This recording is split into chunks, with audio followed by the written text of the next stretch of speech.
Nous voilà pour cette Bonjour. nouvelle conférence. Bonjour Martina. Bonjour. Sur le café Made in Brazil. Tout à fait. Martina Bart Davila du Rio Coffee Nation va Absolument. nous expliquer, nous donner toute une explication sur l'histoire du café, Absolument. notamment sur le Brésil. Martina vient directement du Brésil, donc voilà, c'est de la Le Rio. source. Voilà, exactement.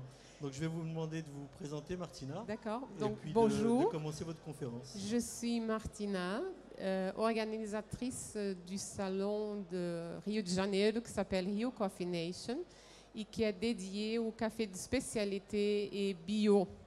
Et il a un partenariat exclusif avec le Paris Coffee Show qui sera ici à Rio aussi au mois d'octobre. Et donc, on m'a demandé de vous présenter un peu les cafés du Brésil. Voilà.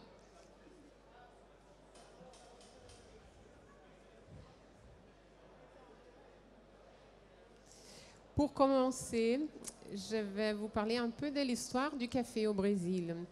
Le café est arrivé au Brésil en 1727, apporté par un sergent, un militaire, qui a été envoyé en Guyane pour chercher du café pour le planter au Brésil. Donc, il est arrivé au Brésil dans l'état du Pará.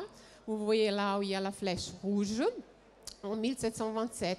Et doucement, il est descendu par la côte jusqu'en 1825. Il arrive dans la vallée du Paraíba, ce qu'on appelle la vallée du café, que c'est une région qui fait frontière entre Minas Gerais, São Paulo et Rio de Janeiro.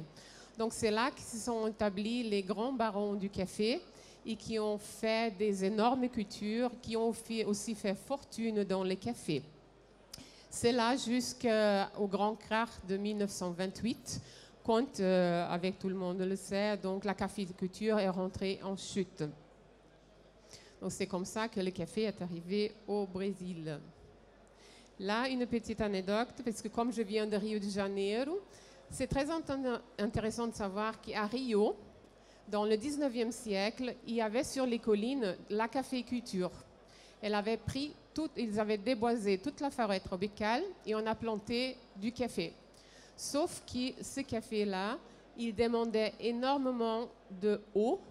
Et l'autre chose, ce que les caféiculteurs faisaient, ils brûlaient la terre pour la nettoyer. Donc, l'empereur Dom Pedro II, en 1961, il a exproprié toutes les plantations de café parce qu'il a vu que l'eau allait manquer à la ville de Rio et a transformé cette région dans un parc naturel. Pendant 13 ans, il a planté plus de 100 000 arbres de 13 000 espèces différentes. Pour aujourd'hui, là vous allez voir, on a aujourd'hui, grâce à lui, la plus grande forêt tropicale urbaine à Rio. Donc là, vous voyez, on avait la culture du café au 19e siècle et aujourd'hui, toute la verdure. Donc, comme vous le savez certainement, le Brésil est toujours le plus grand producteur mondial de café. Nous avons des cafés dans presque toutes les régions brésiliennes. Et c'est très difficile de distinguer l'arabica d'une région à l'autre. C'est ce qu'on distingue plus pour avoir une différence entre les cafés, c'est quand on regarde le processus. C'est-à-dire, quand il est lavé, le café, donc les grains sont lavés, on a un café plus doux. Tandis que quand il est séché naturellement, on a un café plus sucré et plus acidulé en même temps. Donc ça, c'est plutôt les grandes différences, plutôt par rapport au processus que par rapport au arabica lui-même. Aujourd'hui, au Brésil, l'espèce qu'on trouve le plus, c'est le Novo Mundo et l'Icatu. Et une chose très intéressante, en 1975, nous avons eu une très grande gelée dans le sud du Brésil, qui a fini avec la plantation dans l'état de São Paulo, Paraná et Rio de Janeiro. Et qu'est-ce que ça fait? Ça fait que les gens sont partis dans les Minas Gerais, que c'est une autre région brésilienne, pour y recommencer la culture du café. Et aujourd'hui, cette région brésilienne représente à elle toute seule la moitié de la production nationale de café. Donc ça, c'est vraiment quelque chose d'énorme. Et aujourd'hui, au Brésil, nous avons environ 300 000 plantations de café. Ça va de la culture familiale jusqu'à des très grandes propriétés. Et comme vous pouvez le voir, Ça fait des propriétés entre 0,5 hectares et jusqu'à 10 000 hectares. Là, je vous ai apporté un petit profil. Donc, le Brésil est aujourd'hui responsable pour 30% du marché mondial de café. Nous avons tous les processus, c'est-à-dire la cerise naturelle, pelée, semi-lavée et lavée. Les principaux types que nous plantons au Brésil, c'est toujours l'arabica, bien sûr, 80%, dont le bourbon, le catuai, la caille, mundo novo, ilicatu, et seulement 20% de robusta. La récolte, elle se fait de mai à septembre, donc là, elle vient de finir. Et on est toujours le premier producteur mondial de café.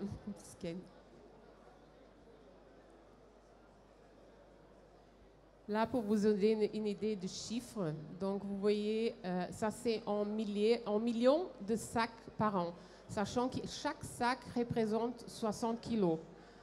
Donc en 2019, en 2020, on a eu 34,3 millions de sacs de café arabica et un total de 45,9 millions de sacs prévus pour cette année, que du café arabica. Ensuite, vous voyez le total, ça n'arrête pas d'augmenter. On a eu, donc l'année dernière, 2019-2020, 49 000 sacs de café. Et cette année, on est prévision de 62 000 sacs. Sauf que ces chiffres-là, probablement, seront revus à la baisse parce qu'on a eu d'énormes gelées, malheureusement, au mois d'août et septembre dans l'état de Minas Gerais.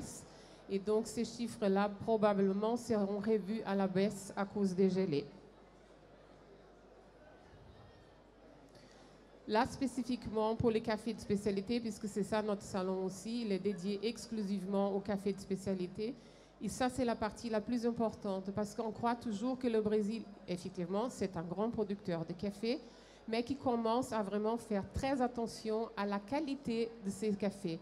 Et ça, on voit très bien par rapport à la montée sans arrêt des cafés de spécialité. Cafés de spécialité, quand je dis ça, c'est des cafés vraiment labellisés par l'ASCA, brésilienne qui s'appelle BSCA.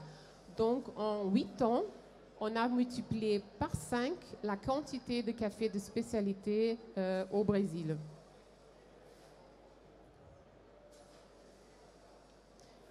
Là, je vais montrer ça, je vous donne un portrait un peu de où, effectivement, on trouve le café au Brésil. Donc, comme vous pouvez voir, ça va, toute la zone verte, c'est le nord de l'Amazonie. C'est là qu'on trouve le café Robusta, qui est planté, cultivé en dessous de la forêt amazonienne, surtout par des Indiens. Y compris, il y a des Indiens qui, il y a 5 ans, ont gagné le prix de meilleur café Robusta dans un championnat en Suisse.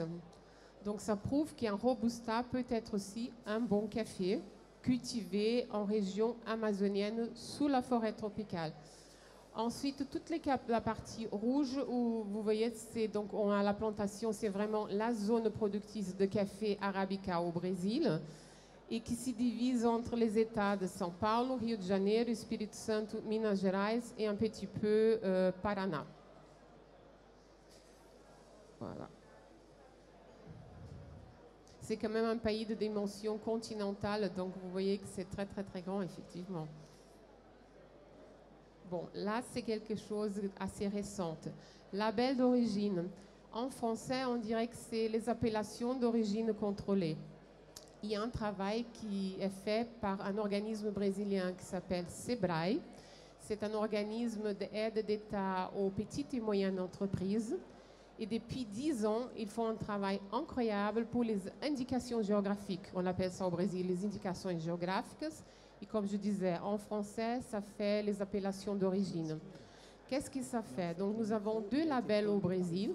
L'un qui s'appelle IP, qui est plutôt lié au savoir-faire d'un caféiculteur et de sa région. Ça, c'est le premier label qu'un caféiculteur peut obtenir, mais il faut qu'il prouve son savoir-faire. Ensuite, quelque chose un peu plus scientifique, c'est le DO, c'est la dénomination d'origine. Et pour obtenir ce genre de label, il faut quand même faire des analyses géographiques de sol, le climat, la topographie et prouver les qualités spécifiques de la région, de la terre et du café qu'il est en train de planter. Voilà, donc ça aide beaucoup à améliorer la qualité des cafés au Brésil. Donc on a 32 régions au Brésil qui produisent du café et déjà 13 sites ont obtenu leur premier label. Ça c'est très important. La première région qui l'a obtenu, c'est le Cerrado Mineiro, donc c'est un café qui est produit dans la région de Minas Gerais. Et le dernier à avoir obtenu un label, c'est les Montagnes du Espírito Santo, qui vient de le remporter il y a quelques jours. Voilà. Là, vous avez donc les 13 régions brésiliennes qui ont déjà obtenu un label. Ceux qui sont mis en orange, là je vous montre, sont les seuls qui ont obtenu les 2 labels, c'est-à-dire IP, c'est-à-dire pour leur savoir-faire, et ensuite le DO, la dénomination d'origine, pour la qualité appliquée au café. Donc il y a 4 régions seulement qui ont ça, c'est le Cerrado Mineiro, Mantiqueira de Minas, Montanhas do Espírito Santo et Caparaó. Et une chose assez intéressante, c'est que pour la première fois, un café d'origine Robusta, et qu'au Brésil on appelle Conilon, a obtenu aussi son label. C'est celui-là qui est en vert, c'est le Conilon Capixaba qu'on trouve à Espírito Santo. Donc c'est un Robusta qui a obtenu le label IP et en plus a été qualifié comme café de spécialité par la SCA. C'est très rare. En général, les Robusta ne sont pas des cafés de spécialité.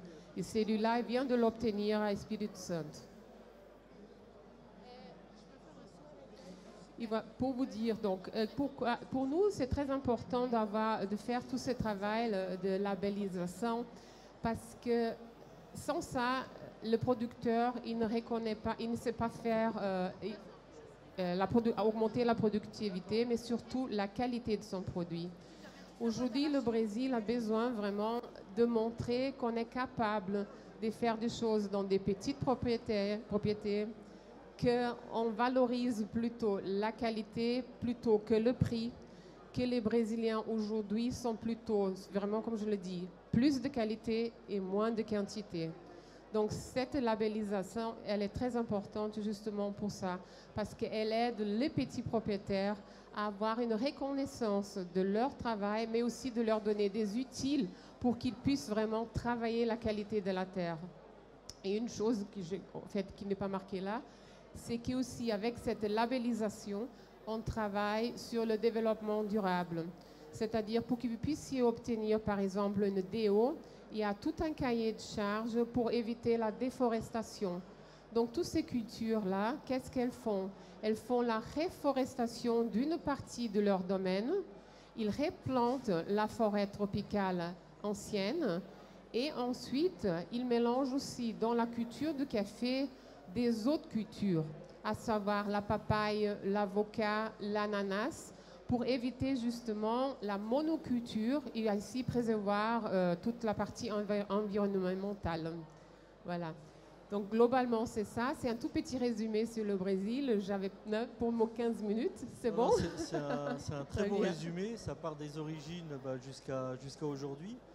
Tu nous as fait un petit résumé historique et ça c'est très intéressant, notamment sur la reforestation de Rio. Oui. Et peut-être que si vous avez des questions, n'hésitez pas. Martina est là pour y répondre.